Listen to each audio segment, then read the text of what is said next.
नाजरीन, आज का हमारा मौजू है कि क्या हालत हैज़ में हम बिस्तरी कर सकते हैं या नहीं कर सकते। मेरे भाइयों, तो पहले आप सबका ये जानना ज़रूरी है कि हैज़ है क्या चीज़। हर महीने औरत को मखसूस दिनों में मखसूस जगह से खून का जारी होना ये हैज़ कहलाता है। औरतें तो इससे बखूबी वाकिफ़ होंगी कि मखसूस अय्याम किसे कहते हैं और हैज़ किसे कहते हैं। कभी औरतों के अय्याम बढ़ भी जाते हैं और कभी घट भी जाते हैं, जिसकी वजह से बहुत सारे मसाइल दरपेश आते हैं।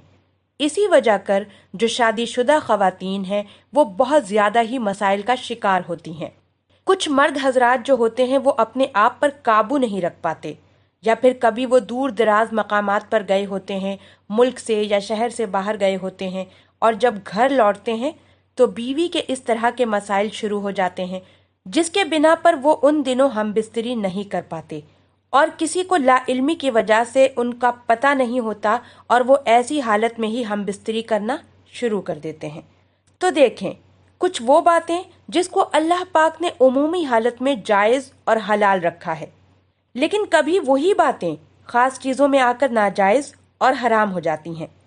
जैसा कि हज के अय्याम में हम बिस्तरी करना हराम है, हालांकि उमूमी हालत में जायज़ है, लेकिन हज के अय्याम में नाजायज़ है।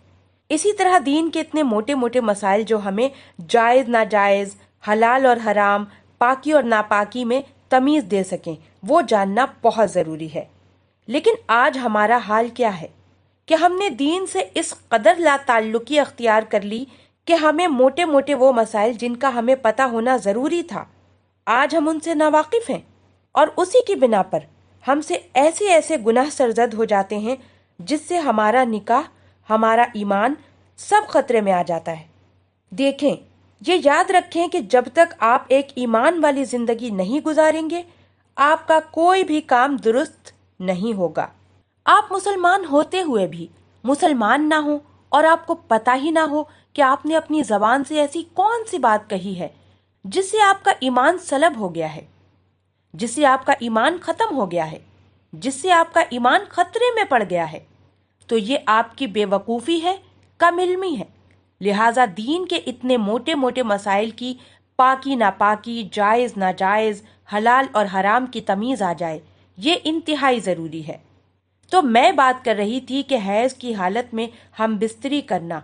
हैज़ के बारे में मैंने आपको बता दिया कि हर माह मखसूस अय्याम में मखसूस जगह से खून का जारी होना हैज़ कहलाता है। अगर ऐसी सूरत में कोई खावंद अपनी बीवी के साथ हम बिस्तरी करता है तो ये याद रखें कि अहदीस मुबारका में सराहतन ममनू है।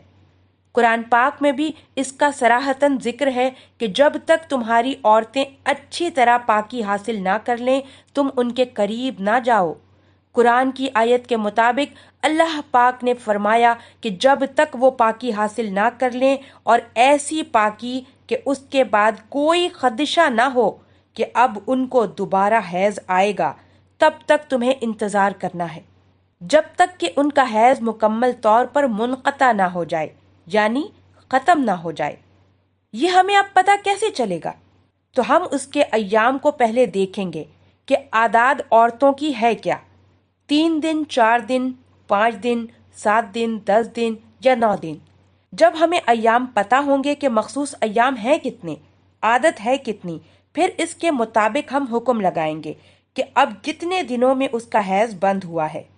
कुछ औरतें इस तरह की होती हैं कि उनको अपने अय्याम के बारे में पता ही नहीं होता, या वो अपने अय्याम का अंदाज़ा ही नहीं लगा पाती। तो इसका बेहतरीन अंदाज़ा ये है कि हर महीने की अंग्रेज़ी माह का ले लीजिए या इस्लामी माह का ले लें, हर महीने की आप एक तारीख मुकर्रर कर लें, और फिर उसमें आप देखें कि आपको उस तारीख के एतबार से हैज़ आया है या नहीं आया। फिर उस एतबार से 3 दिन आया है, 4 दिन आया है या 5 दिन आया है। कैलेंडर में आप मार्क करते रहें ताकि आपके लिए आसानी हो।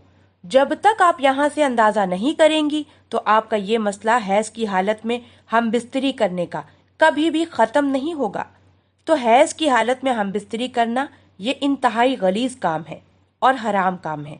इसको रसूल पाक सल्लल्लाहु अलैहि वसल्लम ने इंतहाई गलीज़ तरीन करार दिया है, और अगर कोई جان بوجھ کر اس طرح کرتا ہے تو گویا کہ وہ اپنے اسلام سے خارج ہو گیا۔ اللہ پاک کے نبی رسول پاک صلی اللہ علیہ وآلہ وسلم نے فرمایا کہ اگر کوئی انسان حرام کام کو جان بوجھ کر کرے گا تو وہ دائرہ اسلام سے خارج ہو جاتا ہے۔